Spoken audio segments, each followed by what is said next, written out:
கிவிலோயா திட்டத்தின் கீழ் எந்தவொரு இனவாத நோக்கமும் இல்லை, அரசாங்கம் அறிவிப்பு. கிவிலோயா திட்டத்தின் கீழ் எந்தவொரு இனவாத நோக்கமும் அரசாங்கத்துக்கு இல்லை. முல்லைத்தீவு மற்றும் வவுனியா மாவட்ட மக்களின் நீர் பிரச்சினையின் அத்தியாவசிய தேவையை உணர்ந்து 6 மடங்கு செலவு அதிகரிப்பில் இந்த திட்டம் முன்னெடுக்கப்படுகின்றது.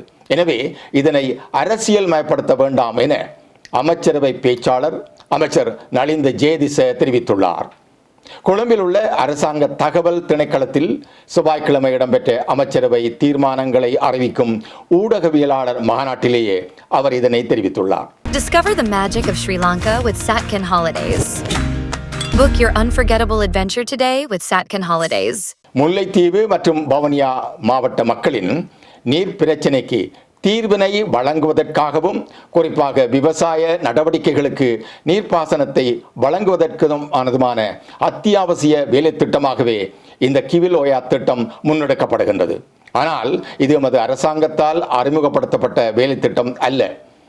2011ஆம் ஆண்டு செப்டம்பர் மாதம் அப்போதைய அமைச்சரவை குறித்த கிவிலோயா அபிவிருத்தி வேலை திட்டத்தை நடைமுறைப்படுத்த வேண்டும் என்ற தீர்மானத்துக்கு வந்தது. இதற்காக அக்கால பகுதியில் 4170 மில்லியன் ரூபாய் செலவு மதிப்பிடப்பட்டிருந்தது. இது மகாவலி எல் வலயத்துக்குள்ளேயே காணப்படுகின்றது. 4 ஆண்டுகளுக்குள் இத்திட்டத்தை நிறைவு செய்வதற்கும் திட்டமிடப்பட்டிருந்தது. எவ்வாறு இருப்பினும் ஆரம்பிக்கப்பட்டதன் பின்னர் அந்த திட்டம் முறையாக முன்னெடுக்கப்படவில்லை.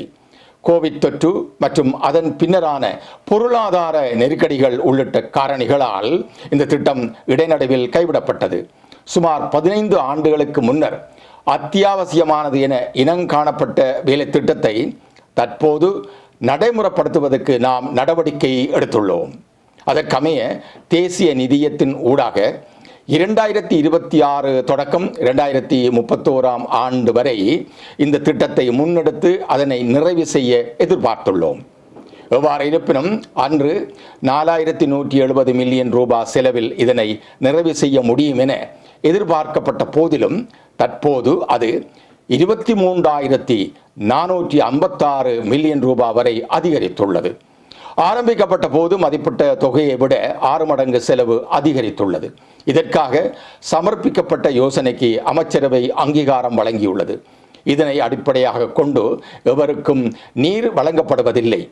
இனத்தை அடிப்படையாக கொண்டு எவருக்கும் நீர் வழங்கப்படுவதில்லை. எனவே இதனை அரசியல் மயமாக்கி வாக்குகளை அதிகரித்துக் கொள்வதற்காக பயன்படுத்த வேண்டாம் என கேட்டுக்கொள்கின்றோம். இத்திட்டத்தை முன்னெடுப்பதில் அரசாங்கத்துக்கு வேறு எந்த நோக்கமும் கிடையாது என அவர் மேலும் தெரிவித்துள்ளார்.